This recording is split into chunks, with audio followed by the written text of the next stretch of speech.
আসসালামু আলাইকুম, welcome to my channel.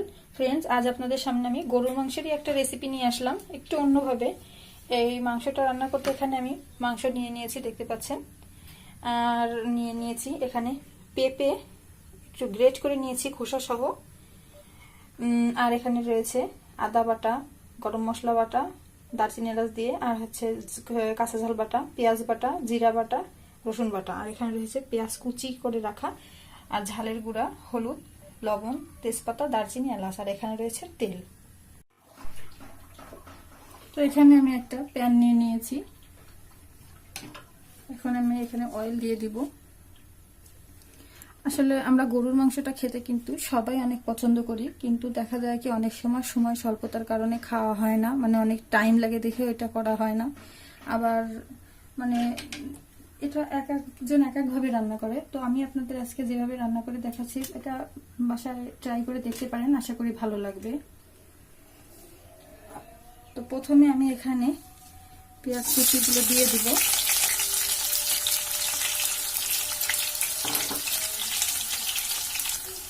পেঁয়াজটা আমি এখানে অনেক বেশি ভেজে নিচ্ছি না, তার ভিতরেই আমি মশলাগুলো একত্রে দিয়ে দিচ্ছি।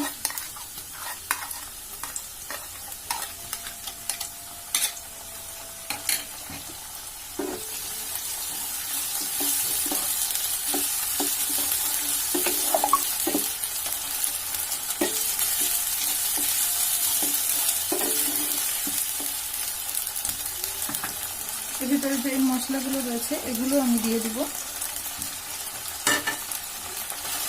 আর দিয়ে দেবো গ্রেট করা পেঁপেটাও। এটা মাংসটাকে তাড়াতাড়ি সিদ্ধ হতে সাহায্য করবে।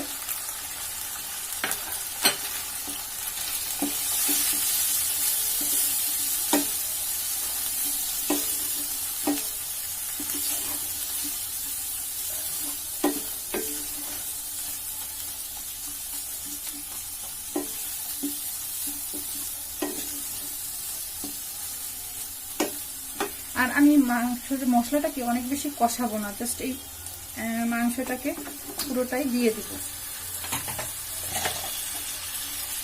এখন আমি মাংসগুলোকে কষিয়ে নেব মশলার সাথে।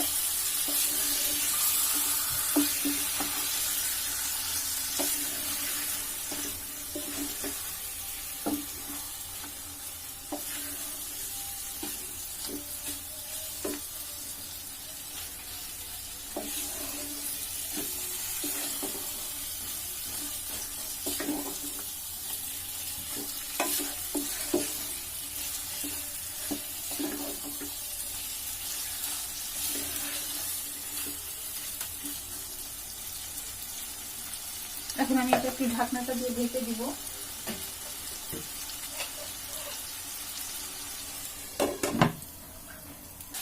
ঢাকনাটা আমি একটু খুলে নিয়েছি।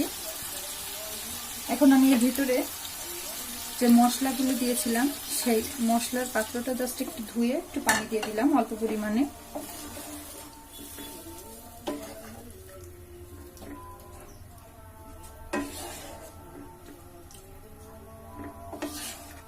এখন আমি এটা ঢেকে রান্না করব।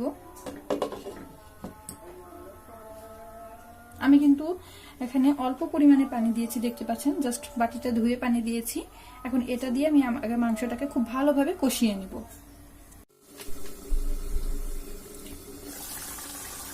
ঢাকনাটা খুলে একটু নেড়ে দিব, একটু খানিক্ষণ পর পর শুধু একটু নেড়ে দিব।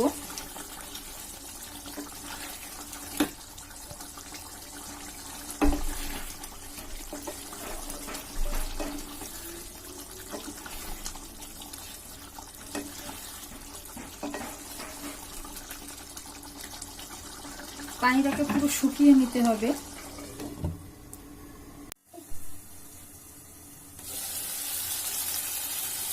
দেখতে পাচ্ছেন মাংসটা কিন্তু একটু শুকিয়ে এসেছে, পানিটা খুব ভালোভাবে টেনে গেছে।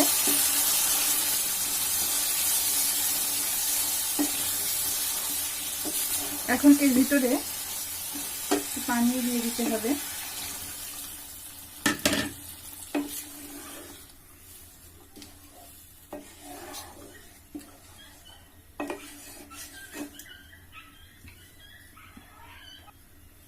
পানি দিয়ে দিয়ে খুব ভালোভাবে এটাকে আমি একটু নেড়ে চেড়ে আবারও এটা ঢাকনাটা দিয়ে ঢেকে দিব।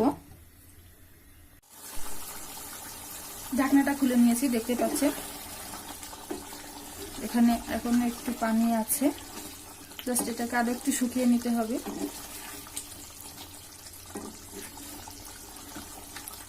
চাইলে এর ভিতরে একটু আলুও দেওয়া যেতে পারে।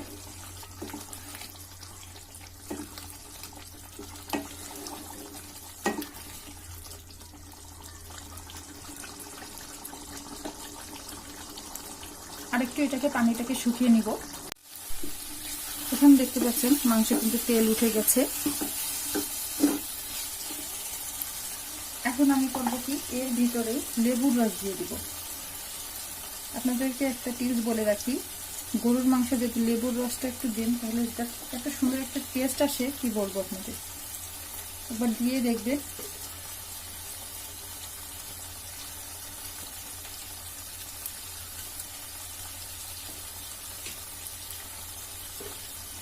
এখন আমি এটাকে একটু নেড়ে দিব।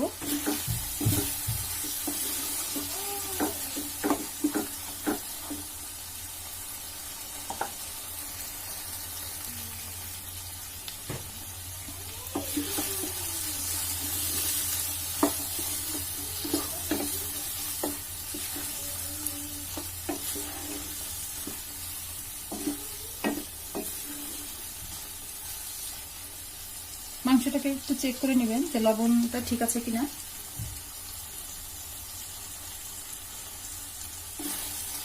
তারপরে এটা পারফেক্ট ভাবে হয়ে গেছে, এখন এটাকে নামিয়ে ফেলবো আমি। তো আপনারা দেখে নিলেন কতটা ইয়ামি, দেখতেও যেমনটা আসলে হয়েছে, আসলে খেতেও কিন্তু এর স্বাদটা ততটাই দারুণ। তো আপনারা এটা বাসায় অবশ্যই ট্রাই করবেন, ভালো লাগলে লাইক দেবেন, কমেন্ট করে জানাবেন। আমার চ্যানেলটিকে এখনো যারা সাবস্ক্রাইব করেননি তারা অবশ্যই সাবস্ক্রাইব করবেন, বেল বাটনে ক্লিক করবেন। আজ এ পর্যন্তই, অন্য রেসিপি নিয়ে আবার আপনাদের সামনে হাজির হব।